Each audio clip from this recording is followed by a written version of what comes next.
Hey everybody, Pedro Correa with Demand Magazine here with Dexter Darden. That's me. How's it going, man? Good, brother. How are you? Great. Good. So tell us, did you always want to be an actor? You know what? If you ask my mama, she'll say yeah. I would probably say no. I think I wanted to. There was a point in time when I wanted to be a basketball player. There was a point in time when I wanted to do everything that Michael Jackson did. But my mom was like, ever since you were out the womb, you were just dancing and singing and putting on a play and like convincing people to play charades because you like to act out the characters. Yeah. So yeah, I think it's something that I've always kind of been around and like loved, but I don't think it's something that I've always wanted to do until I hit about 12 or 13, because that's when I got the bug and I was like, yeah, that's what I want to do for real.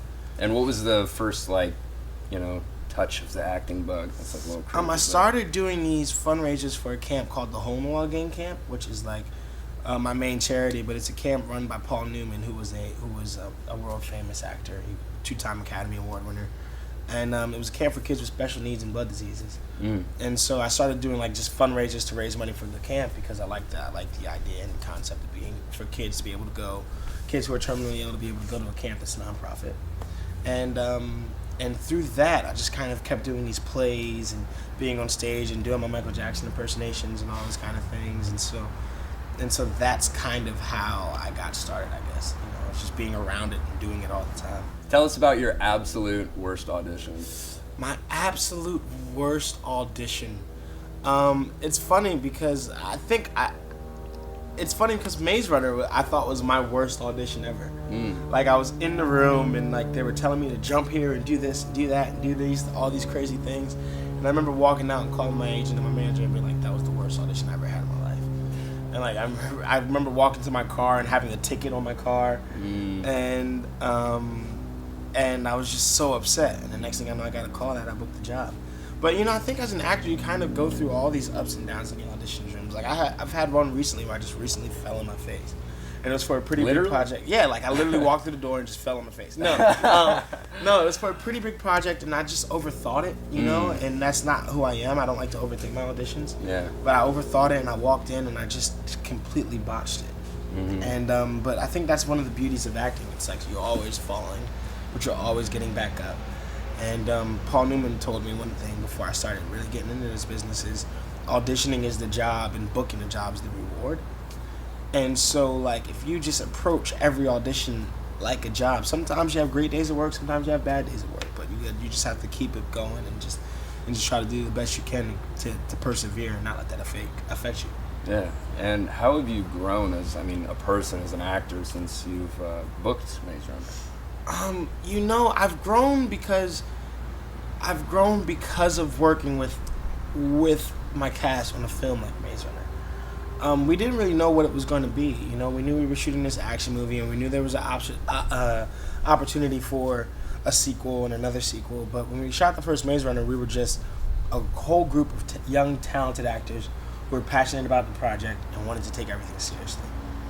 And that's all we knew. We knew we had this young director who was the same, so we kind of shot it like an indie kind of. It kind of had an indie vibe about it, like we were just young, talented kids who wanted to make the best movie possible. And we did that, and then it took off. And so Scorch Trials, we tried to have the same approach. Of just like, okay, we had a success with the first one, but let's not let that affect us, and let's keep doing the same things. And so when you have castmates and you have a director and you have a production crew who kind of keep that vibe and aura around on set, it makes it so much easier to work. And so you just kind of have to apply that to every audition and every job you do. And do you have any advice for young actors coming up? Yeah, it's the same thing of like, if you fall, don't be afraid to get back up.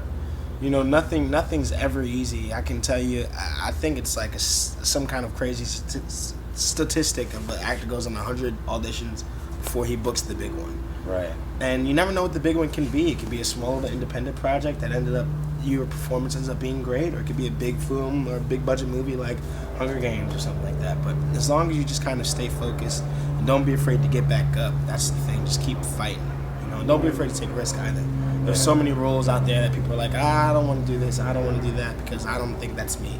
That's the whole point of acting, diving into something that you're not comfortable doing. Yeah. And you've been in musicals, you're a trained dancer. Yeah. What is your all-time favorite dance move? Oh, my all-time favorite. Like, is it my go-to or my all-time favorite? So your go-to first. My all-time favorite dance move is the moonwalk. By Okay. far. Like, I just think, and it's not my go-to. People get shocked when I do it, but what Michael did on a single stage by himself when we did Motown 25 and just moonwalked across the stage, and everybody was like, "What did he just do?" Like, just that effect that dance has on people. But I think my go-to is probably just a little. You know, I'm really into the Bobby Shmurda now. Okay. You know, like I just think it's really smooth and yeah, there it is. And you just add the shoulders. I think it's just smooth and it just looks cool. So I'm really into that one now. But it fluctuates. It changes depending on the song. You got a vibe, you know, Yeah, with you the know, situation. just gotta vibe out with the music.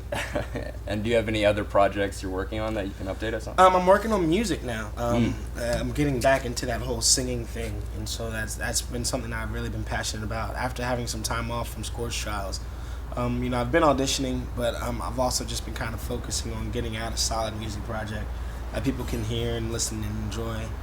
And I hope to have it out sometime by the end of the year, beginning of next year. Just a little demo or EP, just saying this is who Dexter Darden is as an artist, and tell me what you guys think. Nice. And is it R&B or what? It's like an R&B kind of pop. Okay. A little bit of funk, but not much. You know, I was kind of raised. My mom raised me on like the Temptations and all this kind of Motown, Philly soul, and so that's kind of what my main influence from, especially artists like Michael Jackson, Stevie Wonder, Brian McKnight. So I try to bring all those kind of different elements to music. So Cool, we'll see. Yeah, it's gonna be cool. Looking forward I'm to it. excited about it. Hell yeah. Well, thanks for coming by, man. Absolutely, brother. Thank you for having me.